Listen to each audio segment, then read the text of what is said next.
So throughout history, Juneteenth has been known by many names: Jubilee Day, Freedom Day, Liberation Day, Emancipation Day, and today, a national holiday.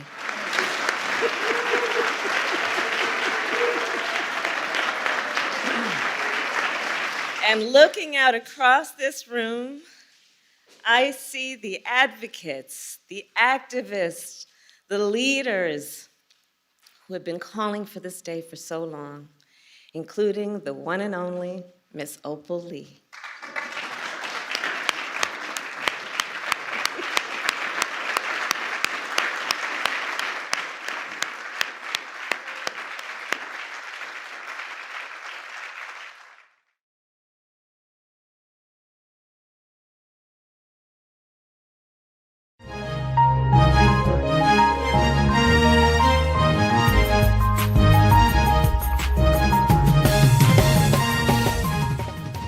It's time once again for another edition of Talk to Me. And now, here's ME himself, 8-time Emmy Award-winning journalist, Maynard Eaton.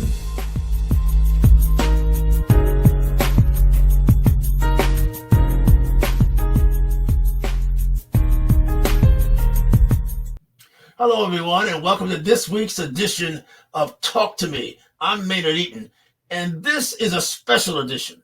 We have a true history maker, a living history maker. Her name is Opal Lee, the grandmother of Juneteenth. Miss Lee, welcome to our show.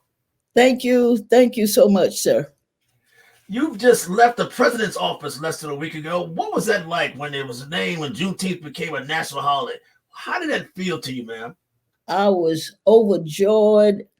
I had so many mixed emotions. I'm still trying to get over. I pinched myself, to think that this little old lady in tennis shoes, 94-year-old, made it to the White House and had a bill signed into law that we've been working on for 40 years. President Biden called you an incredible woman, and that's a quote. What was incredible about that day, and what has that meant since to you? Well, I guess he felt like the old lady didn't give up on the fact that we've wanted for so long. We wanted freedom. And if you don't know how the enslaved people watched and waited at watch night services, a New Year's Eve, I don't know what that felt like. My grandparents weren't in slavery, but his parents were. And to know that you were free, oh, that meant so much, so much, so much. I could just imagine, because I think that if we, this generation, if we ever become free of all the disparities that confront us, the joblessness, the homelessness, schools not telling the truth or teaching the truth, healthcare disparities, the police situations, the climate change, when we are free of those things, I just know I'll feel like they did. At 94, man, and after the days of C.T. Vivian and Dr. Martin Luther King Jr. and other civil rights and heroes and sheroes, how close, what do you feel about us ever becoming free? A lot of folks you've seen these civil rights heroes and sheroes, much like yourself. Are you hopeful tomorrow will bring a brighter day? I know it will, because we're going to help it become a brighter day. We're not going to rest on our laurels. We're going to tackle some of these problems. The point is which one to tackle first. Gotcha. But I'm hoping all those people who joined me, and there were so many, and I'm so thankful for them. They weren't all Black folk either. Gotcha. And I'm wanting them to understand that we are our brother's keeper. And I say over and over again, each one teach one. I say make yourself a committee of one. And you know the people who aren't in our, well, they don't think like we do. They need to be converted. They need to know that if people can be taught to hate, they can be taught to love. And I say each of us should be responsible for changing somebody's mind. Uh-huh. And we're going to do that one person at a time. Again, Ms. Lee, you've been often described in the media and among folks who love you as a modern day Black leader, a human rights Shero. Who do you say you are? A little old lady in tennis shoes getting in everybody else's business and having a good time doing it. Well, you're certainly making a difference. Honestly, though, do you see yourself as a civil rights legend in terms of, particularly now you've accomplished at least this one goal? No. I see myself as somebody in an army that has to keep pushing for the rights that are rightfully ours. And we don't have any guns. All we've got is sharp minds, technology, and our young people seem to know how to use it. And I, for one, am willing to follow. But we have a job to do. We have a war to win.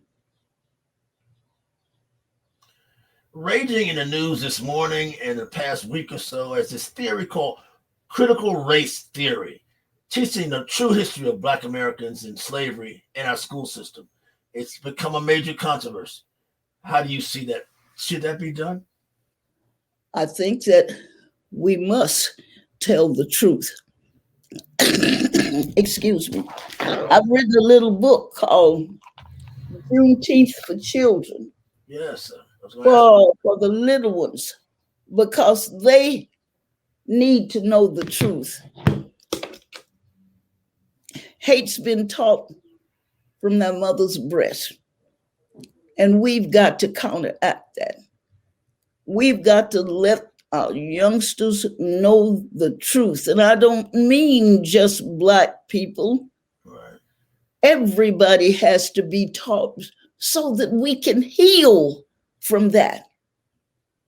I'm hearing that they don't want you, they might damage their sight. Right. Hell, our sight's been damaged for years. I don't know what makes you think ours is any different from theirs. So let's be able to share the truth and move on from that. Have you heard about these statues? I know you know the Statue of Liberty that France gave the United States after the Civil War. Yes, ma'am. Encourage them. Now you are on a different path. Slavery is no longer a part of what you are. Do you know France has sent another Statue of Liberty? It's called Little Sister. It's not nearly as large as the first one. But again, look when they are sending it, saying to us in these United States, you are turning a corner now. All the racism and all the atrocities, you put that behind you and take your people forward and make your country the best in the whole wide world. I hope people understand that.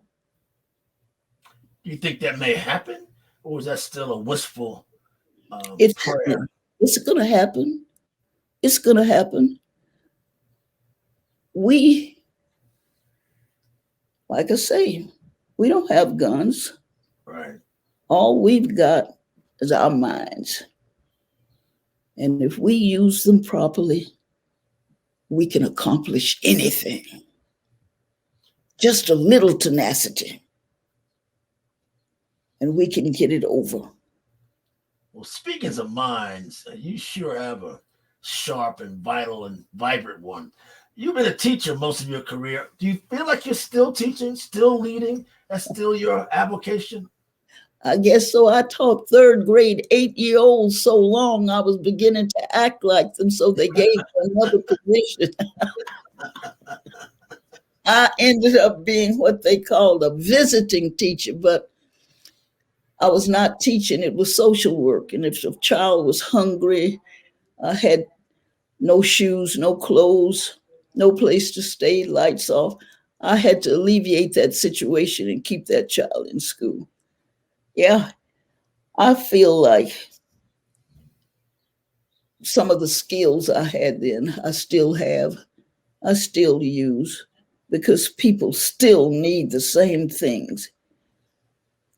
We started a food bank because people needed food. It's servicing some 500 families a day. And I asked those people standing in line if any of them were willing to farm. 66 of them said they were. So I asked. The Trinity River Authority gave me the use of 13 acres of land. And we are raising food, produce. I am a happy camper. We share with the food bank, with the WIC program. We sell to restaurants in the farmers market.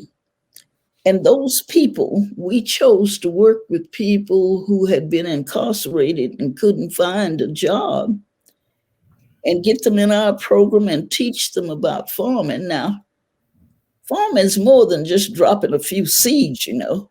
Right, that's true. And we don't use pesticide. And when they finish the course, then, and they get paid, they're not volunteering, they get paid. Then they get some certification from one of the colleges or universities in our area.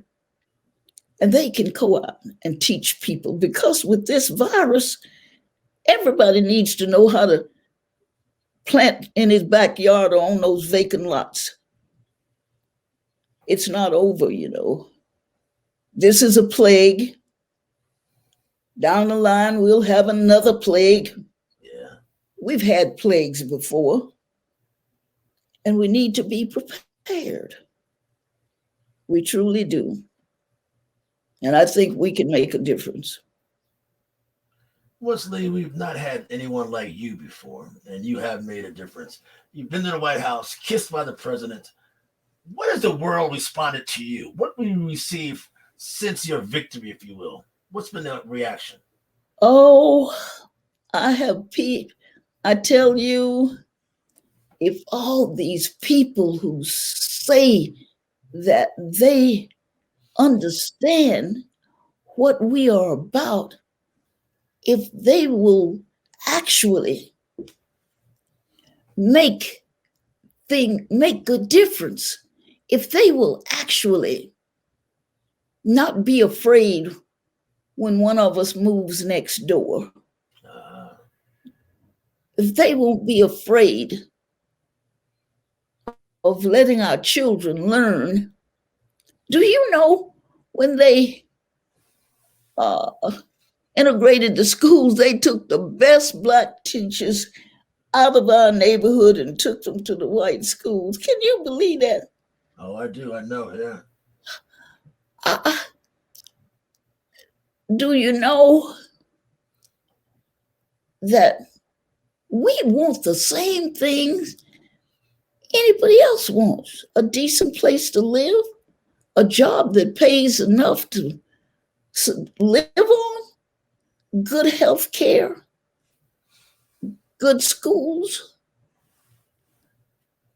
There's so much, and it's all that anybody would expect in a country like this, as rich as it is. We don't need to have joblessness and homelessness. We've got so much infrastructure that needs to be done and other things. There's no reason for us not to have good paying jobs. Ms. Opal Lee, personally, I've interviewed the likes of Coretta Scott King and all the civil rights leaders. I work for SCLC. But I got to tell you, I salute you, I honor you. I've never in my life interviewed someone as iconic and a difference maker as you. I salute you, I applaud you, and I thank you for who you are and what you do. What you've done. Thank you, sir. Just come join us. We're going to need your skills. Ladies